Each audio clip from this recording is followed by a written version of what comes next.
Bulletin की शुरुआत करेंगे बड़ी खबर से। बड़ी खबर आपको बता रहे हैं रायपुर से, जहां पर राजीव भवन में कांग्रेस की बड़ी बैठक जारी। ईडी की कार्रवाई के विरोध में बनेगी रणनीति।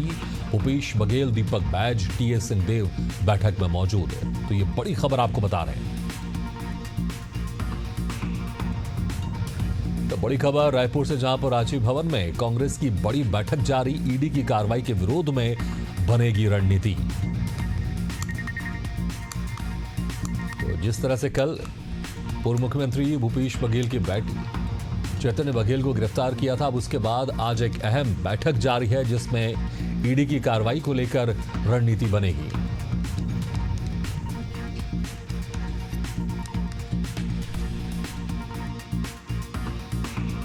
दीपक बैज, टीएस सिंहदेव बैठक में मौजूद। तो ये बड़ी खबर आपको बता रहे हैं, राजीव भवन में कांग्रेस की बैठक जारी है। तो ईडी ने कल पूर्व मुख्यमंत्री भूपेश बघेल के बेटे को गिरफ्तार किया था और 5 दिन की रिमांड पर हैं। और उसके बाद यहां पर अब कांग्रेस की एक अहम बैठक जारी है जिसमें ईडी की कार्रवाई को लेकर अब विपक्षी पार्टी कांग्रेस से एक अहम रणनीति बनाएगी। इस खबर पर और ज्यादा जानकारी के लिए बात करते हैं हमारे संवाददाता इम्तियाज अंसारी से। इम्तियाज, जिस तरह से कल ईडी की एक बड़ी कार्रवाई हुई थी, पूर्व मुख्यमंत्री भूपेश बघेल के बेटे को गिरफ्तार किया गया था और आज अब यहां पर राजीव भवन में बैठक जारी है जिसमें ईडी की कार्रवाई को लेकर एक तमाम जो एक मजबूत रणनीति के साथ यहां पर कांग्रेस निकल कर आ सकती है, देखना होगा। और इसमें और क्या क्या चर्चा हो सकती है, किस तरह से ये रणनीति बना सकती है कांग्रेस इस बैठक में?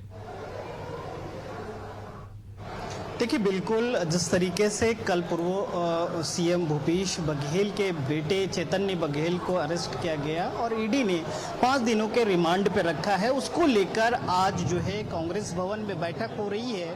और पिछले 1 घंटा से बैठक जो है लगातार जारी है। अभी पॉलिटिकल अफेयर कमेटी की बैठक हो रही है, इसके बाद एक और बैठक है जहां विधायक दल की बैठक होगी। इन 2 बैठकों में ये रणनीति बनाई जा रही है कि जिस तरीके से ईडी लगातार कांग्रेस नेताओं को टारगेट कर रही है, ऐसा तथाकथित जो है कांग्रेस का आरोप है। और जिस तरीके से ईडी लगातार कार्रवाई कर रही है, उसको लेकर ठोस रणनीति बनाई जा रही है कि किस तरीके से आगे कहीं ना कहीं ईडी के खिलाफ जो है आवाज बुलंद की जाए। इससे पहले भी ये देखने को मिला था जब अलग अलग नेताओं के ऊपर, चाहे वो कवासी लखमा हो, पूर्व के आबकारी मंत्री, जब उनकी गिरफ्तारी हुई थी तथाकथित शराब घोटाले में, तो उसके बाद भी कांग्रेस ने ऐसा ही बैठक रख के मजबूत रणनीति बनाई थी। और जिस तरीके से ईडी कार्यालय के घेराव किया गया था, अब देखने वाली बात ये होगी कि अभी कुछ ही देर में बैठक के बाद जो है प्रेस कॉन्फ्रेंस होनी है जिसमें पूर्व मुख्यमंत्री भूपेश बघेल खुद प्रेस कॉन्फ्रेंस लेंगे, डॉक्टर महंत होंगे, वही पीसीसी चीफ दीपक बैज भी इसमें रहेंगे। और अभी जो बैठक चल रही है उसमें तमाम जो पूर्व के मंत्री हैं, चाहे पूर्व के मुख्यमंत्री भूपेश बघेल हों, नेता प्रतिपक्ष डॉक्टर चरणदास महंत हों, पीसीसी चीफ दीपक बैज हों, और अनेक जो पूर्व के मंत्री हैं और विधायक हैं वो शामिल हैं। तो इस जो कार्रवाई हुई है, जो पूर्व मुख्यमंत्री भूपेश बघेल के बेटे चैतन्य बघेल को गिरफ्तार किया गया, उस पर मजबूत रणनीति बनाई जा रही है। और आगे देखने वाली बात ये भी होगी कि किस तरीके से कांग्रेस ईडी और सत्ता पक्ष को घेरने का काम करती है, ये तो वक्त बताएगा। लेकिन फिलहाल जिस तरीके से ईडी ने कार्रवाई की है और तमाम चीजें खुलकर सामने आई हैं, अगर हम बात करें तो ईडी ने ये भी कहा है कि चैतन्य बघेल को जो तथाकथित शराब घोटाला है उसमें पैसा जाता था और कोल लेवी घोटाले में भी इनका कहीं ना कहीं नाम आ रहा है और मनी लॉन्ड्रिंग में। तो तमाम चीजें ईडी जो है ये अपने चार्जशीट में बताया है। लेकिन जिस तरीके से ये कांग्रेस लगातार ईडी के खिलाफ हमला बोलने का काम कर रही है, आज साफ हो जाएगा कि आगे किस तरीके से रणनीति बनाई गई है और किस तरीके से कांग्रेस जो है आगे ईडी के खिलाफ ये रणनीति बनी है और ईडी के खिलाफ किस तरीके से प्रदर्शन करती है या क्या रणनीति बनेगी, कुछ देर में पता चल जाएगा। जी बिल्कुल इम्तियाज, जैसे इस तरह से मामले में हम देखेंगे कवासी लखमा पर ऊपर कार्रवाई हुई, अभी कुछ हफ्ते पहले आबकारी विभाग के कई अधिकारियों को निलंबित कर दिया गया, पूर्व मुख्यमंत्री भूपेश बघेल के बेटे चैतन्य बघेल को भी गिरफ्तार कर लिया गया, 5 दिन दिन की रिमांड पर हैं।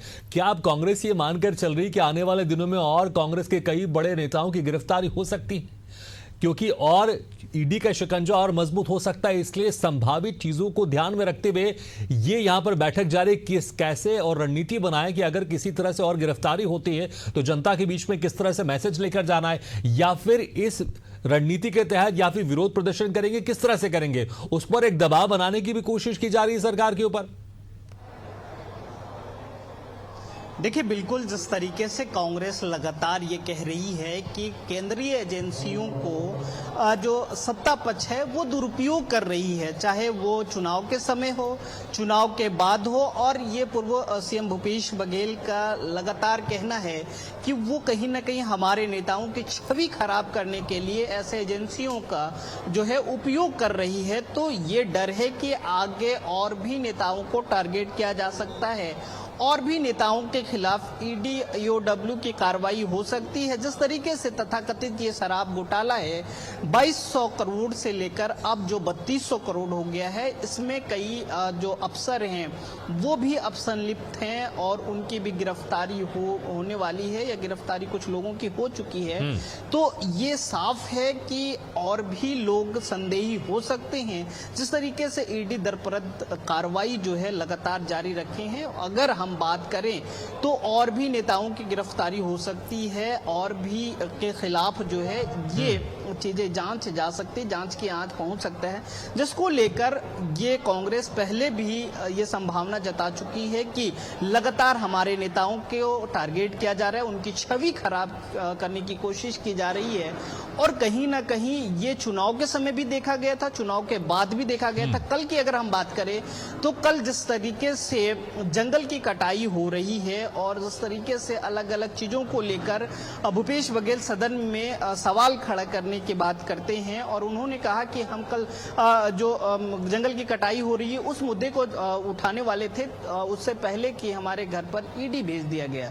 तो कल जो मानसून सत्र चल रहा था उसमें भी कहीं ना कहीं ये शामिल नहीं हो पाए, और पूरे कांग्रेसी जो विधायक हैं, खास करके जो नेता प्रतिपक्ष हैं, उन्होंने भी उस विधानसभा सत्र को जो है उसमें अटेंड नहीं किए और सभी लोग विरोध में उतर गए। तो ये साफ है कि कहीं ना कहीं जिस तरीके से कार्रवाई हो रही है ये डर भी है और ये बदला लेने की भावना भी कांग्रेस कह रही है। बिल्कुल इम्तियाज, तो देखना होगा इस बैठक में क्या कुछ रणनीति बनकर सामने निकल कर आती है और किस तरह से सरकार को घेरते हैं, और ईडी की जो संभावित कार्रवाई को लेकर यहां पर कांग्रेस एक कल्पना कर रही है या फिर सोच रही है, वो कार्रवाई किस तरह से होगी देखने वाली बात होगी, और उसके कार्रवाई के बाद कांग्रेस की तरफ से क्या कुछ प्रतिक्रिया होगी, पूरी रणनीति इस बैठक में तय की जा रही है। बहुत बहुत शुक्रिया इम्तियाज इस तमाम जानकारी के लिए।